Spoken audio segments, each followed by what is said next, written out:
Aziz qarindoshlar, Sharq Turkiston xabar agentligining xabarlar programmasida ko'rishinglarni qizg'in qarshi olamiz. Eng oldi bilan xabarlarimizning qisqacha mazmunini diqqatingizga sunamiz. Tesla şirketi Xitoy elib berayotgan Uyg'ur irqiy qirg'inchiligiga bo'lgan sherikchilikni to'xtatishi kerak. Sharq Turkiston surgundi hukumatining bosh ministri Salih Xudoyer apandi mustaqillikni asliga keltirishning zarurligini qayta ta'kidlamoqda. Xitoy armiyasi 2020 yılı maydan başlap Hindistanning shimoliy chegarasidan chekindirilmagan. Tuanda tafsiliy mazmunlarni diqqatingizga sunamiz. Mashina, olam bo'shlig'i va ijtimoiy taratquv sohasidagi tunilgan shaxs Elon Musk Xitoyga kelib uzun o'tmayla Xitoy Kompartiyasi Xitoy tashqi ishlar ministri Chen Gangni seshanba kuni uning bilan ko'rishishga o'rinlashtirdi. Breitbart xabar kanalining 31 may kunidagi xabariga qaraganda, Xitoy hukumati Elon Muskni qizg'in kutib oldi va ijtimoiy axborot vositalarida Amerika iqtisodini Xitoyning qul emgakiga tayangan bir taraflama umumyuzlik ishonchsiz ta'minlash zanjiridan qo'g'dash chaqiriqini xo'jayinning rad qilganligini tarqatdi. Elon Musk shirkatlari ziyonga uchragandan keyin Beijingga keldi. Xitoy hukumati uning Xitoyga qilingan kishilik huquq dafsanchilik ayblashlariga qaramay mablag' solib, Xitoy bilan savdoni taraqqiy qildirishni xohlaydiganligini maqtadi. Nurg'ulg'an Amerika shirkatlari Xitoyga mablag' soldi. Elon Muskmo Tesla testlarini qurib ishga kirishtirdi.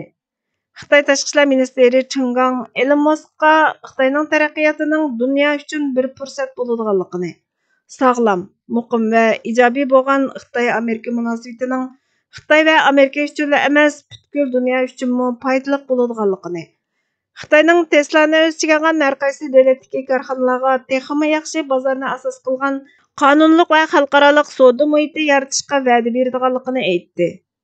Xitoy axborot vositasi bo'lgan Xalq gazeti Elon Musk Xitoy xalqining aqlli va tirishchan ekanligini, Xitoyning taraqqiyotining tabiiy ekanligini, Amerika bilan Xitoyning manfaatining bir-biriga zich munosabatlik ekanligini, uning shirkatining iqtisodning chekinishini yoki ishlab chiqarish va ta'minlash zanjirini qalayim-qalashtiradigan harakatlarni qo'llamaydiganligini aytdi deb xabar qildi. Elon Musk ilgari Xitoylarni madhiyalab Amerika xalqini ayblagan. Elon Musk Chen Gang bilan ko'rishganda Xitoyning emgak qonuniga xiloflik qilish masalasiga qarata hech qanday andishasini bildirmadi. Aksicha Tesla'ning Xitoydagi tijoratini texnik kengaytirib, Xitoyning taraqqiyotga elib kelgan fursatdan teng bahramon bo'ladiganligini va'da qildi. Xitoy tashqi ishlar ministrligining bayonotchisi Maoning chet el shirkatlarining Xitoyga mablag' solishi va savdo qilishi, Xitoy bozori ustida izlanishini va taraqqiyot fursatidan bahramon bo'lishini, Xitoyni tushunishini qarshi oladiganligini bildirdi. Sharq Turkiston surgundi hukumati buningga qarata darhol axborot e'lon qilib, Tesla'ning bosh ijroiya amaldorining Xitoy tashqi ishlar ministri bilan ko'rishganligini aybladi. Tesla Xitoy elib berayotgan Uyg'ur irqiy qirg'inchiligiga bo'lgan sherikchilikni to'xtatish kerak degan temada e'lon qilingan axborotda Tesla'ning Xitoyda kengayishi va ishg'ol ostidagi Sharq Turkistondagi mavjudligi, farqlantirish va ogohlantirishga qarshi turishi, ta'minlash zanjirida Uyg'ur irqiy qirg'inchiligining borligini tushundirdi. Sharq Turkiston surgundi hukumatining prezidenti G'ulom Usmon Yag'ma apandi Elon Musk va Xitoyning irqiy qirg'inchilikchi kattaboshlari orasidagi ittifoq irqiy qirg'inchilikni va shirkatning foydasi uchun millionlagan begunoh insonlarning qul ishchiligiga selindiganligini e'tirof qilishni rad qilganligini gavdalantirdi dedi. Sharq Turkiston surgundi hukumatining bosh ministri Salih Xudoyer apandi Tesla'ning batareyasida ishlatiladigan litiyning ko'pinchisi Sharq Turkistondan kelgan. Xitoy bu yerda irqiy qirg'inchilik va majburiy emgak selish qilmishi bilan shug'ullanyotdi. Tesla Xitoy bilan savdo munosabati o'rnatish orqali Xitoyning irqiy qirg'inchiligiga sherik bo'ldi.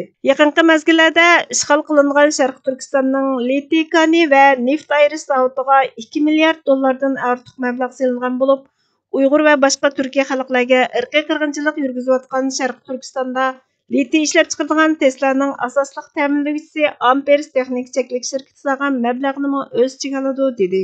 Sharq Turkiston surgundi hukumati Elon Musk va Tesla shirkatini Uyg'ur irqiy qirg'inchiligiga bo'lgan sherikchilikni to'xtatishga, ijtimoiy javobgarlik, insoniy qadr-qimmatga bo'lgan sadoqatini ko'rsatishga chaqiriq qiladi deyildi. Sharq Turkiston surgundi hukumatining bosh ministri Salih Xudoyer apandi ijtimoiy axborot vositalarida Sharq Turkistonning mustaqilligini asliga keltirishning intayin ta'xirsizligini qayta ta'kidlab, Sharq Turkiston haqida sukut qilish jinoyatning sherigi bo'lib qolmasdan balki xiyonatdir. Vaqt Sharq Turkistonning mustaqilligini asliga keltirishni kuchlik talab qilish vaqti. Xitoy sodir qilayotgan Uyg'ur irqiy qirg'inchiligini oxirlashtirish, xalqimizning hayot qilishini saqlab qolish buningga bog'liq. Sharq Turkistonning tarixi Xitoyning mustamlikasidan texmo qudratli bo'lgan uzun bir Uyg'ur davlatiga asoslandi. Mustaqillik talabimiz Xitoyning tariximizni va mavjudligimizni yo'q qilishni rad qiladi. Sharq Turkiston haqliq bo'lgan mavjud bo'lish haqqimizni kafolatlantirdi. Vaqt Sharq Turkistonning mustaqilligini asliga keltirish uchun qo'rqmay so'zlaydigan va harakat qiladigan vaqt. Ochiq haqiqatlar bilan yuzlashayli, tanlashlarni baholayli. Tinchlik, erkinlik va adolat uchun bo'shashmay kurash qilayli dedi. Washington vaqti xabar qanulining 31 may kunidagi xabariga qaraganda, Hindiston davlat mudofaa ministrligining boshlig'i general Anil Chauhan Xitoy armiyasining 2020 yil maydan boshlab Hindistonning shimoliy chegarasidan chekindirilmaganligini, hozirgi ahvolning Hindiston armiyasi uchun bir xiris ekanligini dalilladi. U Xitoy armiyasining Demchokdan Sharqiy Ladakhdagi Depsang bölge rayonidan chekinish uchun Xitoy xalq ozodlik armiyasi bilan suhbat olib berayotganligini aytdi. Xitoy askarlari 2013 yili Depsang rayoniga kirgan. Gerçi Sharqiy Ladakhdga o'rinlashtirilgan ozodlik armiya 2020 yildagi saviya bilan o'xshash bo'lsa-mu, ammo 3 birlashma qurolliq brigada o'rinlashtirilgan sharqiy sohaga o'xshamaydi. Xitoy Kompartiyasining 2022 yili chaqirilgan 20 navbatlik xalq qurultayidan burun ozodlik armiya orqa saf jangchilari atalmish Şinjan va Tibetni harbiylashtirish uchun Janub va Sharq fronti qo'mondonlik shtabidan Hindistonga qarashli G'arb fronti qo'mondonlik organiga yo'tkalgan. Tashqi ishlar ministri Jayshankar aytgandek, Hindiston-Xitoy ikki taraf munosabati Hindiston armiyasining Hindiston-Xitoy chegara askarlarining strategik nuqtasi bo'lgan Charding Nilung Nullah tutish rayonidagi charlash huquqi asliga keltirilib, Depsang bölge yasalib, Xitoy Xalq Ozodlik armiyasining 3488 kilometr amaliy kontrol qilish siziqidagi zo'ravonlik azaymagicha yaxshilanmaydi. Buni Narendra Modi hukumatı Xi Jinping hokimiyatiga necha qatim aytgan. Milliy ong qanday yo'qoladi? 1. Tajovuzchilar ideya hujumi qo'zg'ash orqali mustamlaka ostiga tushib qolgan millatning aqidasi, qimmat qarashlari, kimligi va vatandan iborat mustahkam turishga tegishli prinsipal masalalardan shakllantirish yoki voz kechtirishga urinadi. Tajovuzchilarning ideyasi Xitoy virusi koronaga o'xshash xatarli quroldir. 2. Tomosha va ko'ngil etish bahonasi orqali shahvoniy ishlarga yo'l ochib berib, millat yoshlarining axloqini buzib tashlash va irodasini sundirishni maqsad qiladi. 3. Tajovuzchilar millatning tarixini burumlab yozish orqali millatning faxrlanadigan o'tmishi bilan bo'lgan aloqasini uzib tashlashga va o'tmishdagidek izzatli hayotga intilishidan umidsizlantirishga urinadi.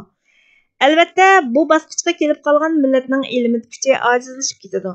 Bu millatda mustamlikani qabul qilish eng shakllanib qoladi va mustamlikchi dushmanga qarshi turish ro'yi yo'qolishga boshlaydi.